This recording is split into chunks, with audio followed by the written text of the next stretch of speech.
Good morning students. आज हम करेंगे नया chapter start. Chapter 10 new political formations in the 18th century.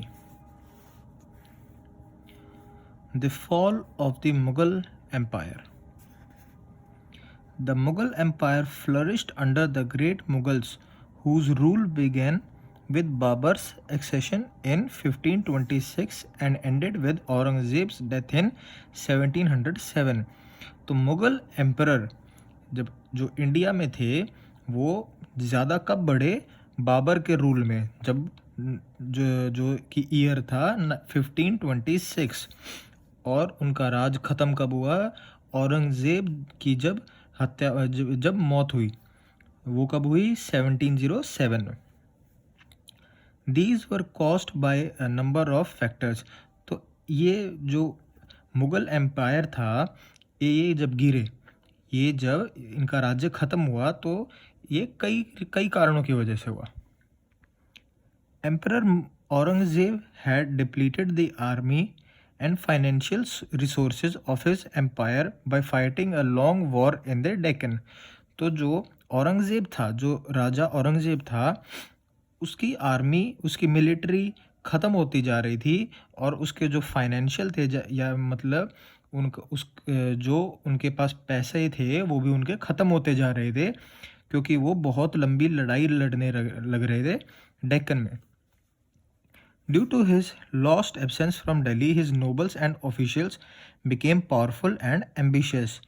तो वो दिल्ली, एक टाइम था जब दिल्ली कैपिटल थी मुग़ल एम्पायर की भी, तो वो वहाँ से एब्सेंट होते थे, मतलब औरंगज़ेब दिल्ली में नहीं रहते थे। तो उस टाइम पे जो उनके नोबल्स थे, जो उनके ऑफिशियल थे, जो वहाँ पर काम करते थे उनके अंडर, उन्होंने ताकत अपने हाथ में ज़्यादा ले ली।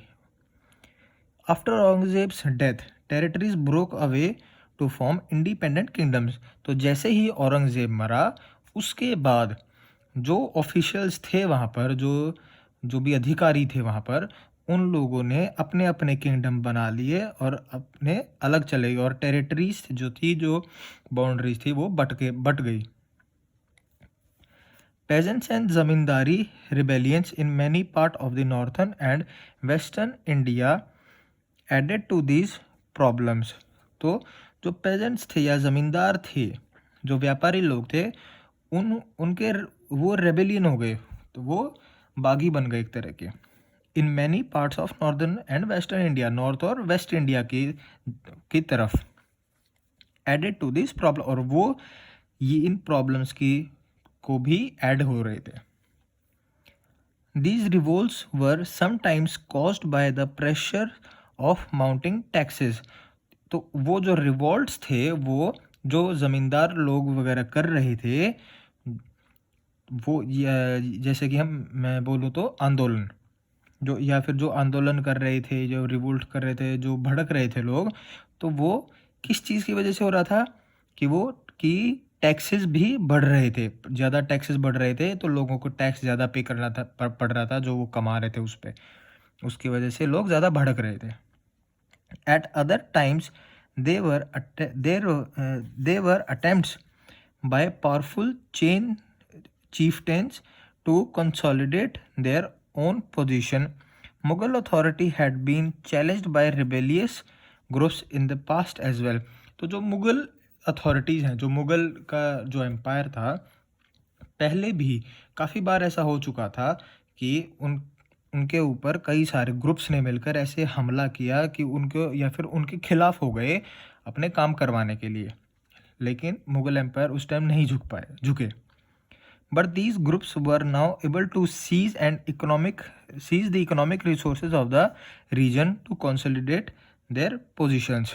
लेकिन अब जब मुग़ल एम्पायर गिर रहा था, उस टाइम पर जो बाकी जो ज़मींदार वगैरह थे, वो इकोनॉमिक रिसोर्सेज, मतलब कि पैसे के लेन देन की चीज़ें उन्हें रोक सकते थे, या फिर बाज़ारों को बंद करवा सकते थे, जिससे कि उन्हें उनके सामने झुकना पड़ता था। The Mughal emperors after Aurangzeb were unable to arrest the gradual shifting of the political governors, local chieftains and other groups. तो औरंगज़ेब के बाद जो मुग़ल के एम्परर रहे या मुग़ल के राजा रहे, वो अपने राज्य को ढंग से नहीं संभाल पाए, और जो पॉलिटिकल गवर्नर्स थे या फिर लोकल चीफ्टेन या फिर लोकल जो लीडर्स होते हैं उन्हें चीफ्टेन्स कहते हैं, या फिर अदर जो कोई भी ग्रुप थे उनके सामने ढंग से टिक नहीं पाए। इसीलिए धीरे धीरे जो मुग़ल एम्परर थे या फिर मुग़ल एम्पायर था वो बिल्कुल ख़त्म हो गया इंडिया में से। तो आज की क्लास में हम इतना ही करते हैं। बाकी का हम जैसे कि द लेटर मुगल्स, बाद में मुगल्स कौन कौन थे, कैसे आए, फिर फॉरेन इन्वेजन कैसे हुआ, ये सब हम नेक्स्ट क्लास में पढ़ेंगे। Okay, thank you.